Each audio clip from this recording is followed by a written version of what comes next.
Good evening, guys. Ken at Tortoise Capital. Microphone check and screen share check, please.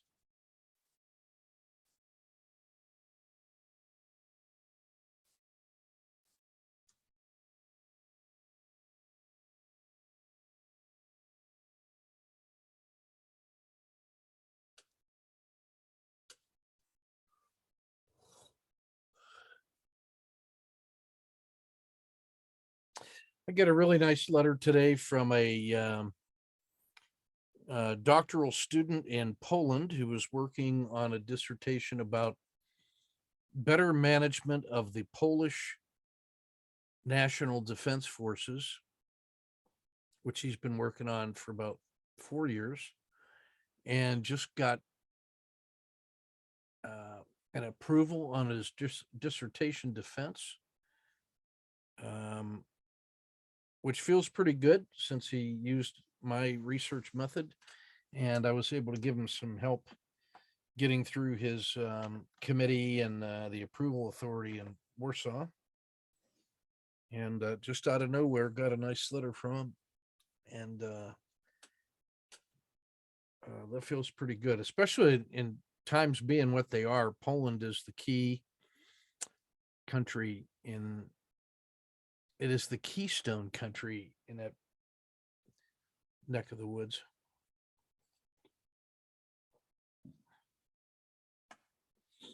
It's the country that holds together all of the newly freed countries from the former Soviet Union, that whole north to south stack. Poland is the one that leads the way. All right, so I posted in the link that shares this particular screen, and hopefully you find it useful. I added the PSAR to it and cleaned up some of the colors so it looks more like what I'm looking for. Why is that screen still giving me trouble? I hope it's not my monitor going out. I'm getting periodic blackouts here in the monitor, but only when I'm logged in here. All right, let's go to the charts.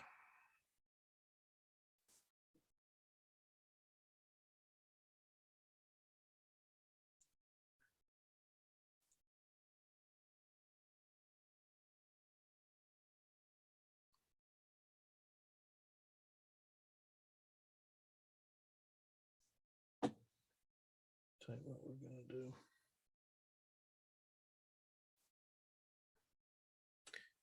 We're going to reduce the strain on the monitor. That's what we're going to do. See if that helps. All right. Nope.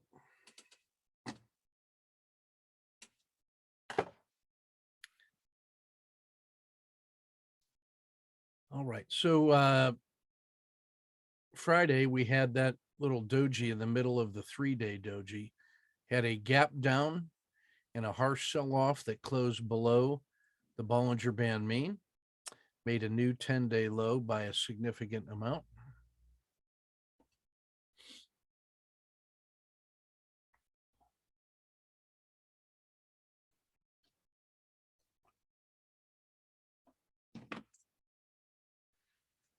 We've got the RL10 and the Hull 3-period moving average all sloping down. We're in the 3rd day of our PSAR flip. The RL270 is beginning to decay.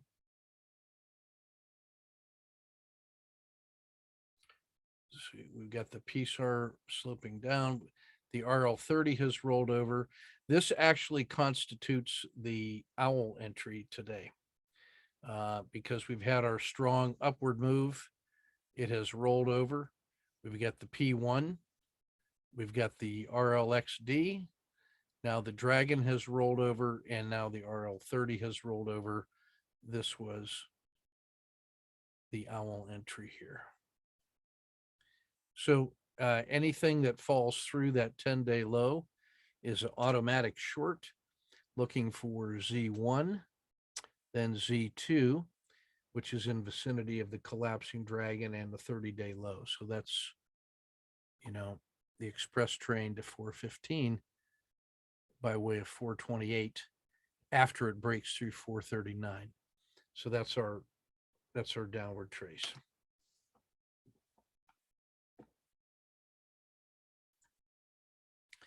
The upward trace, all it has to do is get through this yellow zone, and we would be able to buy that, targeting basically the top of the dragon at about 455.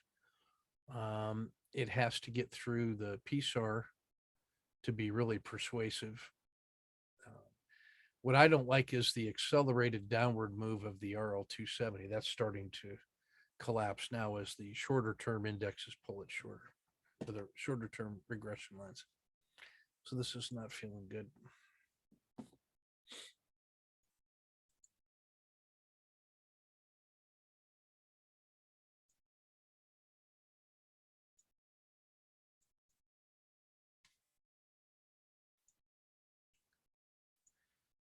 All right. We have the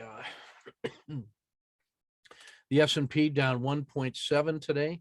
The Qs were worst at minus 2.37. Treasuries are off 1.58, so no safe place.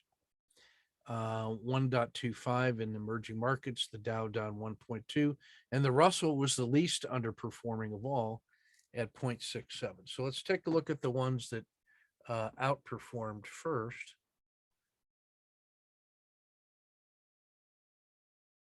Where's our line?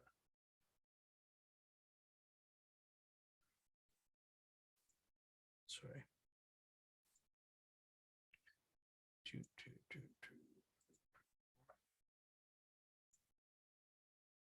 Wasn't much better. Wasn't much in the green today.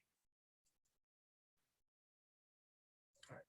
But what we had was Arc Innovation and Moonshots were only down 1.5 and 1.3. Clean Energy was only down 1.2. Blended Commodities 0.8. Brazil 0.7. This cluster of Simon Property Group, materials, finance, discretion, or staples, and the other lumber down 0.12. Cut, the other lumber was only down 0.09. Three that were in the winners column there. Mexico at 0.15, wheat and precious metals 0.16, agriculture 0.8, and then individual targets that did well. The VIX 0.58 or 5.8, I should say. Rivian 1.8, Robinhood 1%, Squarespace down 0.11, US Steel 0.78, Cliff 1%. So the steels and metals did a little bit better than the market, but boy, it's faint praise right there. All right, the sectors that underperformed today: consumer discretionary 1.8, oil exploration and Arc Genomics down 2.2, oil and tech down 2.5, marijuana, energy, blockchain, FANGs, global future of finance down 3%, biotech 3.3, lithium 4.2, blended large cap crypto minus 6.5, Bitcoin minus 6 2/3, Ether off 9%. Individual targets that did better, or I'm sorry, did worse, I should say. Starting with the worst, Tesla 4.8, now under the key price level of 1,000, closing at 975 on route to 850.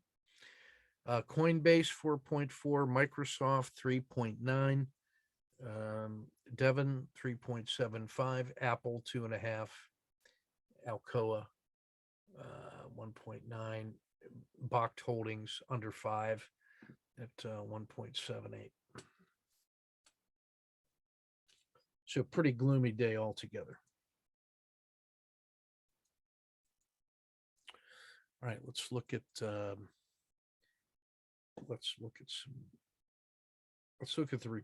first.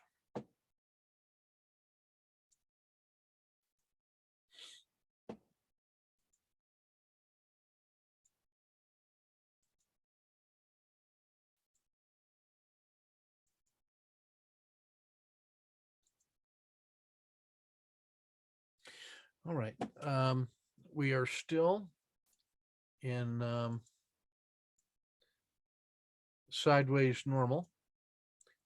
You can see the weakness really coming back in a hurry. The risk Z is still showing marginal risk on, but it's already fallen substantially. Still a ways to go before this becomes officially horrible. Latin America, the formerly strongest sector, is now flashing signals for channeling and overreaction. It's the only one in the stack that is above its 200-day moving average. See, the S&P is within 0.14% of going into bearish territory. The minimum pains: Coke, Travelers, Procter, Verizon, and McDonald's. Max pains: Tesla, Boeing, Intel, Nike, and Microsoft. So there's quite a lot of tech involved in there. Even NVIDIA, Qualcomm in there. UPS and FedEx, that's telling you there's a large slowdown in global commercial traffic. And Ford got smashed today. Danny did a nice job on the alert on that one. I'll try to remember to show you that one.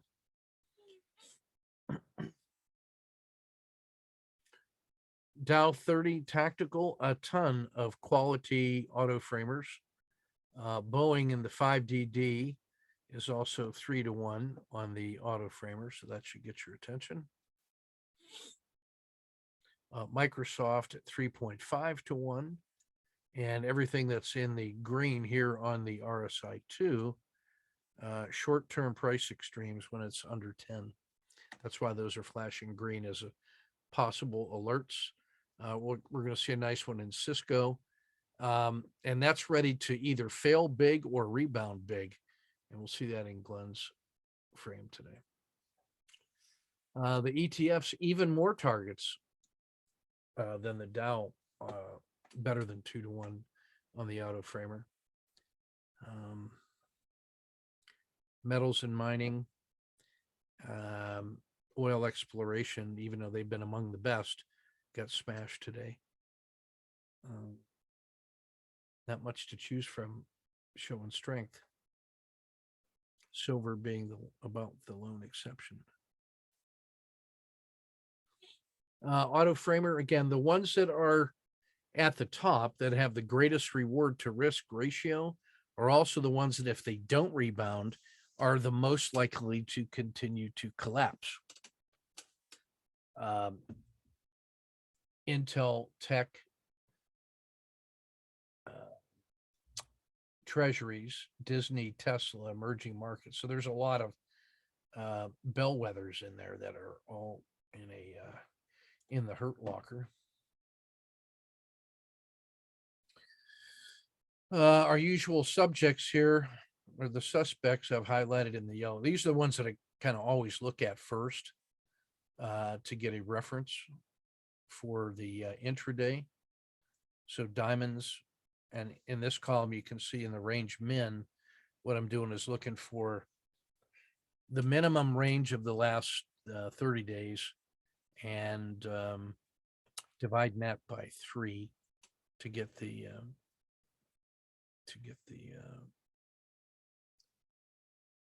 proposed minimum manageable risk box. Okay.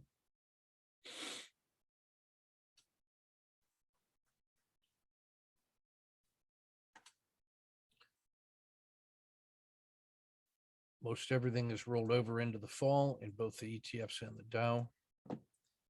A few in the that are in the pharmaceutical business still in the summer. But in the ETFs, only utilities and staples looking good there.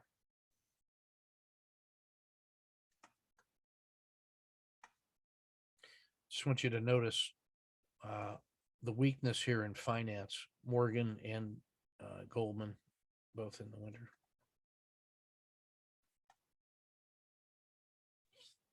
And they are worse than finance on that seasonal basis. So there's extra special weakness in them. Well, not much to choose from at all in here on the 2-day. Only Coke and Procter, the only things seemingly holding up, along with Staples and gold here. But even gold couldn't hang, or even Staples couldn't hang well. So it was kind of gold and silver and Brazil. Otherwise, pretty gloomy. The sell-off continues to slide. Looks an awful lot like that.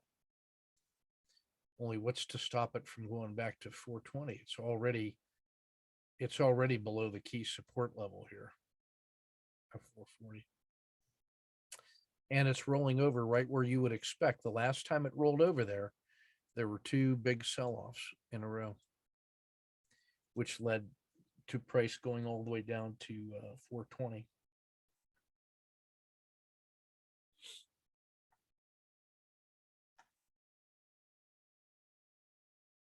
All right, let's take a look at the trades for the day.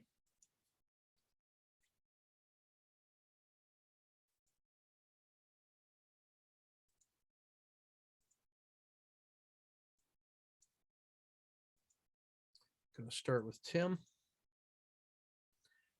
All right, so there's a couple things in here I want to highlight for Tim. Let's see where my annotation is.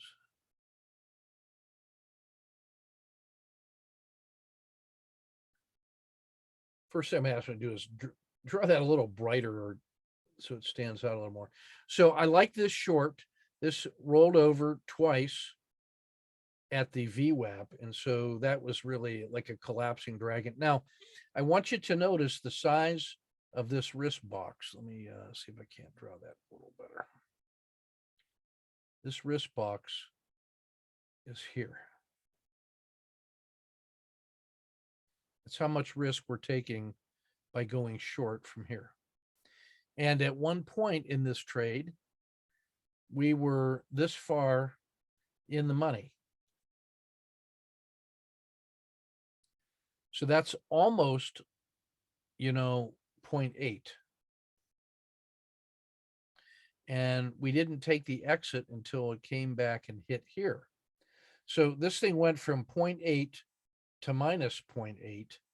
That's a swing of minus 1.6. And now if we go look at Griff's numbers on the standard performance on SSC for EWZ and DIA, his average win was about 0.8. And his average loss was about minus 0.5.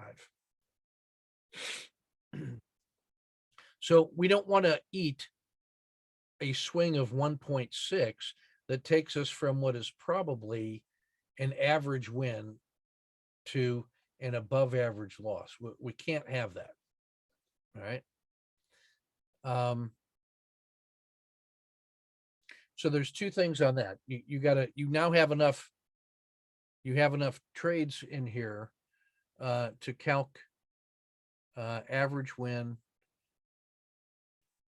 and average loss so that we can know what those numbers are, so that once we achieve a certain successful trade, we can start applying more rigorous exit management. But no matter what, we don't want a 1.6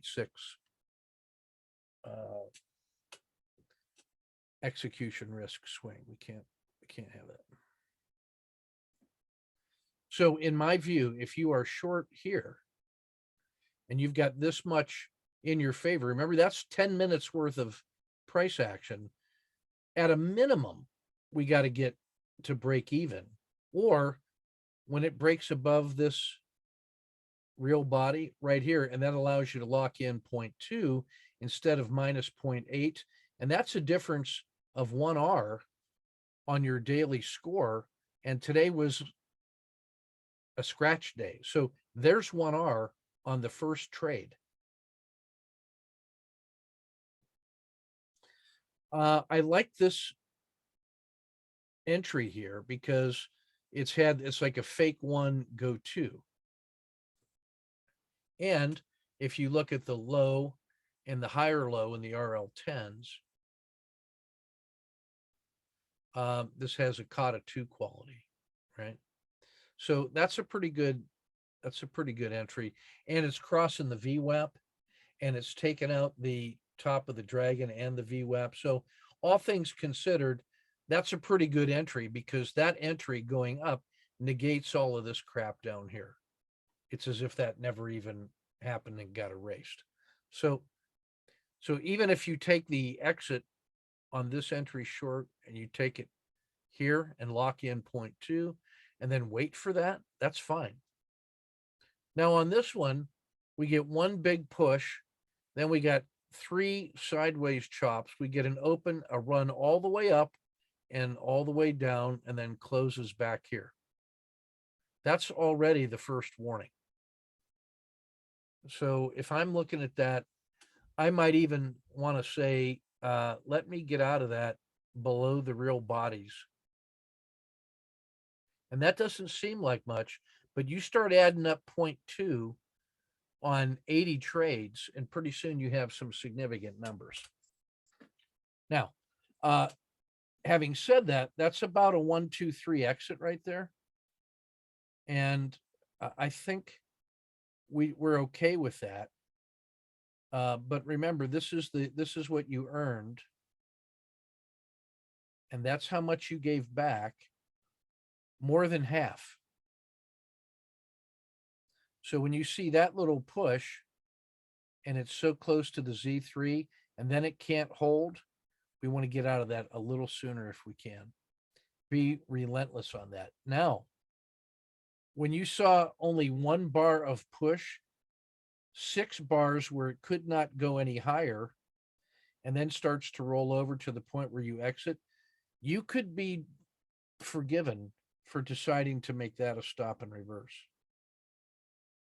I don't mind if you wait for the PSAR and the VWAP fail. That's acceptable too. I want you to notice that this now feels like a really late entry. So if this was 0.1, 0.2, and 0.3, this is the last entry, because you're already almost on the collapsing dragon. You know, this entry here would be the pure collapsing dragon, but I believe you want 2, because that's a real confirmation that this sell-off from the swing high is a real thing, and that this 1 bar of push is probably ancient history. So I would like to see you enter here on the short side in the same way that I'm happy to see you wait for this on the long side. So the VWAP is your friend. Now, having said that, that is the kind of exit we want, because you only gave back that little piece. So keep doing that. And then notice your immediate re-entry and stop and reverse gets you paid here. Now, here's the one we got to have right here.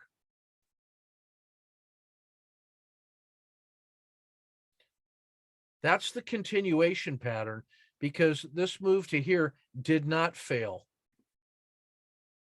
It wasn't harsh enough for an SSC. That's right, because guys are buying this. So when you get out right here, I should make that red, right? When you get out here and it doesn't fail, but just continues to go, like when it hits that PSAR, that's where you got to get long. And now you have this entire move to contend with, and your risk box, if we're using your standard risk, is about like that, which is down to about here. And then that would give you probably 1, almost 2. So if we could find 1 here, a half here, another 1 there, and 2 there, we're already talking about 4R potential instead of a scratch. This is a reasonable short because you got the PSAR. But once again, this thing got to the Bollinger Band mean and reversed. And this, hey, if it isn't in your favor after 3 bars significantly and is starting to reverse, just scratch it. Go get your money back right here instead of eating that loss. On this one, then on this one, let me say, this is the same thing going the other way. And both of these are 0.8R losses. I want you to think of the 0.5R loss. Nothing beyond that. Use that as your target. Don't give back more than half.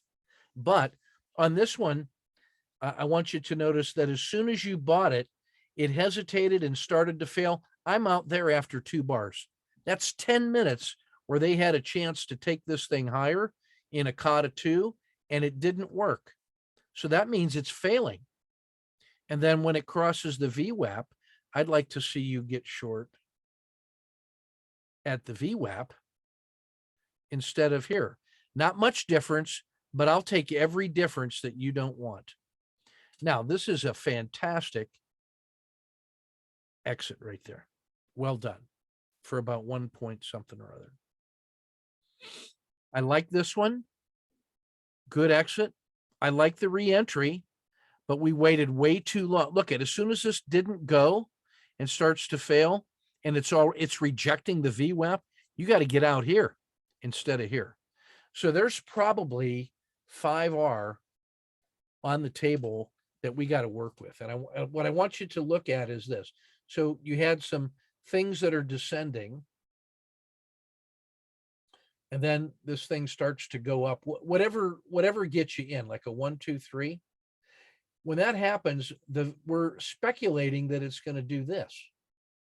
And so to protect ourselves against big losses, we take that standard risk box. But my assumption is that thing is not going to work. So as soon as this doesn't start working, it's on the clock, right? It should be going. And if it starts to fail right away, cut it. Don't give it, well, I want to see how far it'll go down the stack because maybe it'll return and go. No, it's already a C- to a D trade. When we hit those critical states after a harsh sell-off, we're saying, oh, hypothetically, this is a place where it overreacted and there's going to be a rush to judgment to rebuy it on sale. That's what we're waiting for. If it does that, awesome. We lock in our gains. But if it doesn't do that, I'm not going to try to wait and persuade this thing to get better. You cut it. Get rid of it. Don't hold it. Close the trade. Get your money back. Don't stick around. Don't believe in it. It'll just break your heart. And this is here's the perfect example of one that this thing should have worked. It was a big, strong up and had a slight little pullback where the short failed. And then it started to go again. So we bought it. That thing is supposed to go like that and take out this higher high over here. If this is going to go, this should be great. It didn't. It started failing, and we waited this long to get underneath this before we exited. It was already across the VWAP. If this thing doesn't start performing, you get out right there. And now failure to advance on a market that is already sideways and below its 200 moving average, and the volatility is rising. This thing wants to go short. And you caught that one, but I don't want to stick around to see if it'll work. Get out of the trade.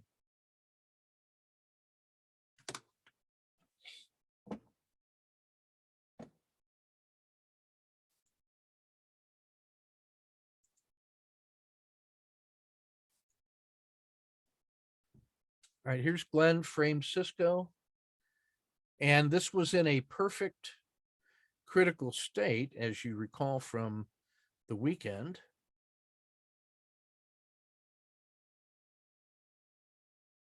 And there's that long, skinny, minimum manageable risk box. It gaps down, creating this little buffer space, starts selling off. So he goes to the high of the day and or hangs a risk box off the descending PSAR, triggers, starts to stall, starts to fail again, second position, bounces, cash one, cash the other one at the mechanical sniper. 0.6, 1.8, 2.4, one trade, 1 hour. Oh, I'm sorry, 45 minutes. That's half an hour. 0.5 hour. That is how you do it.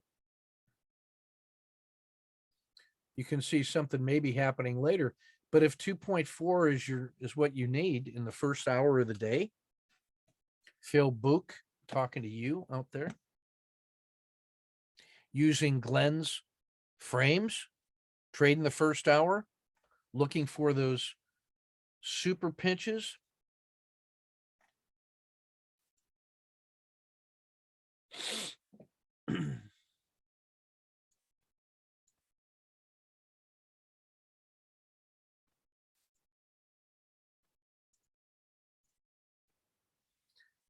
Michael, this is a new one.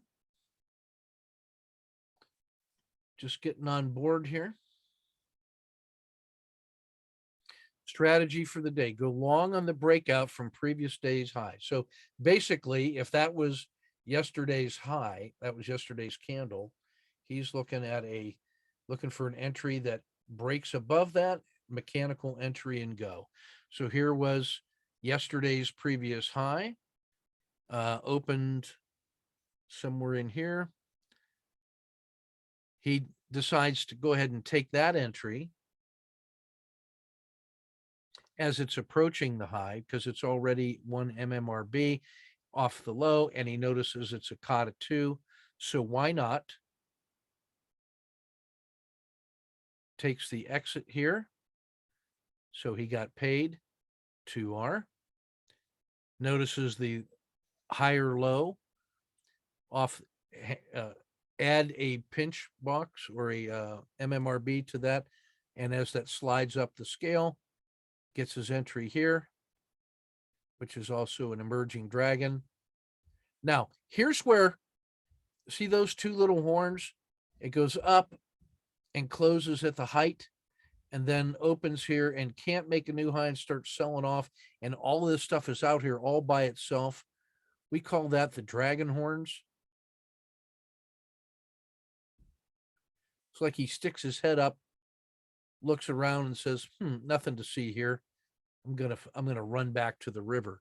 So when you get that much of a surprise gain after this rocket, which is the same size as this one, and it can't hold and starts failing, get out here. Don't wait for this. We gave back more than one full R on that one after getting an emergency alert. The 1, 2, 3 exit would be here. The crossing the dragon would be here. The PSAR exit would be there. Just take half of the big gift. Take half and get out. So we only got 0.5. We should have had about 4 on this one. We got 2.5. So we'll take that on our first day's trade. Nice work.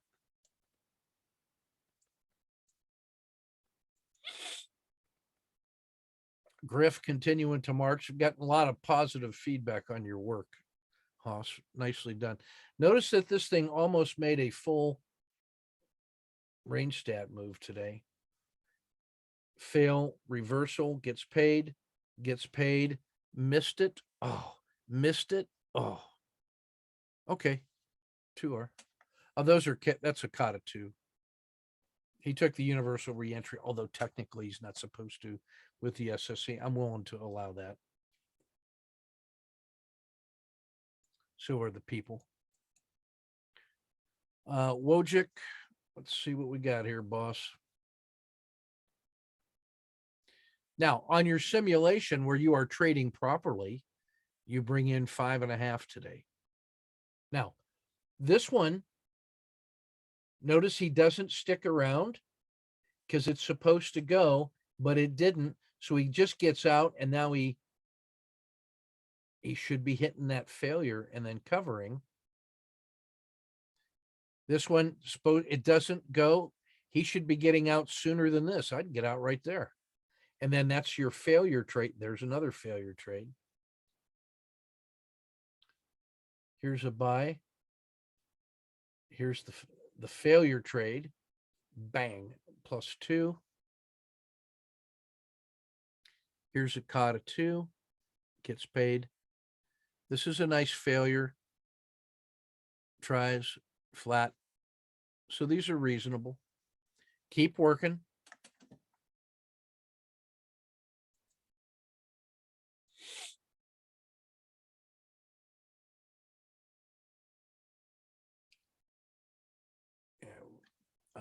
Let's see. What are we doing here? Over trading.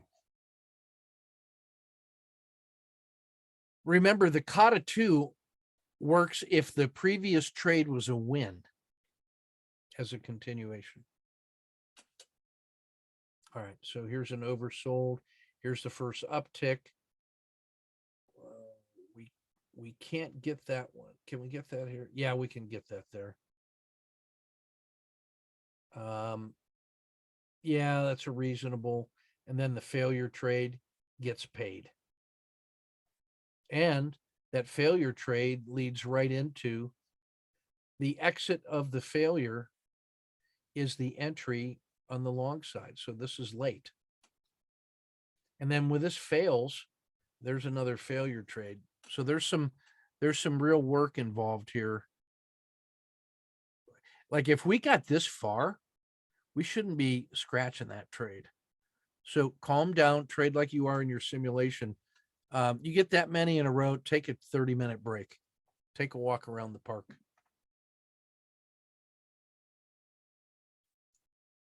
You need to have really good reasons to trade, not trade because you want to trade.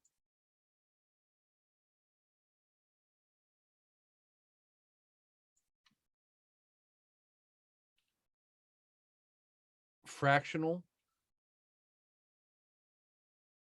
There's your failure trade.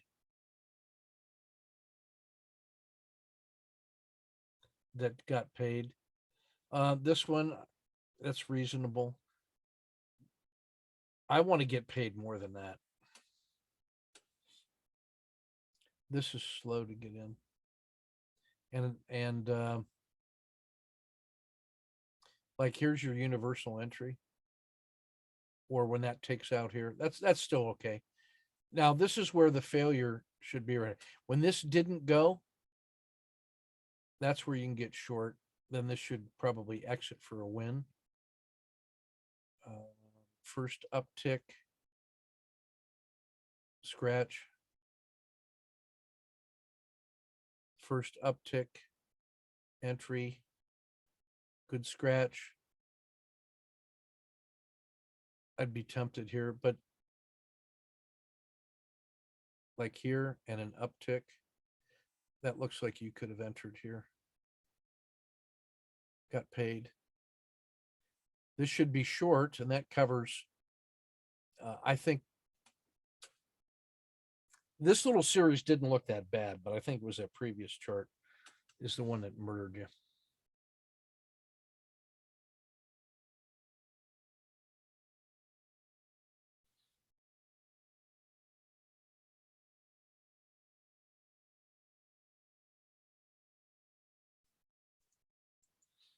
All right, series of Glenn's frames for tomorrow. Twitter, boy, the downside trade is strong on this one. But since Musk is not going to be on the board, does he want a hostile takeover? If so, there will be some tremendous buying pressure on this one. So it would not surprise me to see this return or fail big time because they're so horrible as a company. And it's right in the middle of the weekly range. So the move is strong between 30 and 70. And it's right in the middle of that. And you only a couple bucks of a risk. Twitter looks good. Robinhood is at the bottom of its harsh sell. Remember, this was up around 60. It's down to 11. That's a minus 80%, but still people are buying it. But right at a crucial support level, it went from there to here. It went from there to here. So it can get to 14, which is plus 30%, and it failed to fail over the last 2 days. That's the argument for that move. And then the failure is obvious. Perfect.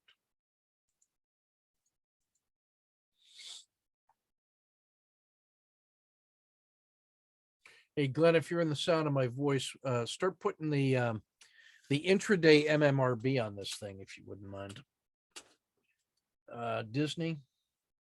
Yeah, I mean, because I can see the daily breakout, but the MMRB is usually smaller than that.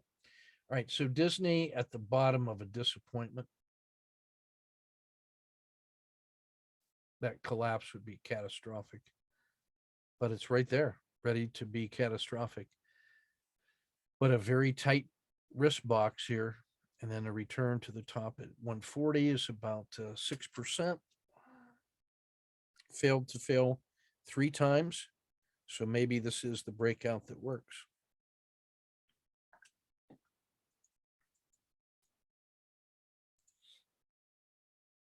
Apple. The tech rebound, the last one rolled over is all the way back to here. So that nice rebound has already failed at least halfway back, right into the middle of the stack. So that if it just does that, it's going back to 152. But if it works, it's going to 180. So as you can see, there's 1, 2, 3, 4 to the upside, 1, 2, 3, 4 to the downside, and a really tight risk box of about $1.20. Nice.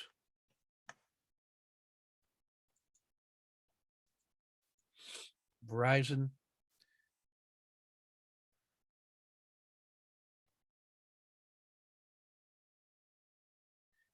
This has just been choppy on the weekly, and it's near the top of its range on the weekly. So to me, there's not a whole lot of upside on that one. I would much rather see it collapse and come back to here. That's the safer trade. This one, I just feel like if it breaks it, you got to really be ready that if it starts to roll over, you get paid inside here pretty quick. So not much risk, but it's got to get through that. If it just comes up and starts stalling, just cut the trade. The downside is much easier to see coming back here. Getting short at 53, it's $1.50 on a 25-cent risk. All right, last one, Microsoft. I really like this one. You saw it on the original setup. Look how tight that risk box is. Oof. And it has rolled over harshly right here. That is harsh. All the way down into here. So that's the upside. And then if it breaks through 277, second position and collapse. So this will get you well started. And then if it does rebound, 302's in sight. So good trade. Good frame. All right, guys, that's everything. Well done tonight. Keep marching. And we shall see you tomorrow.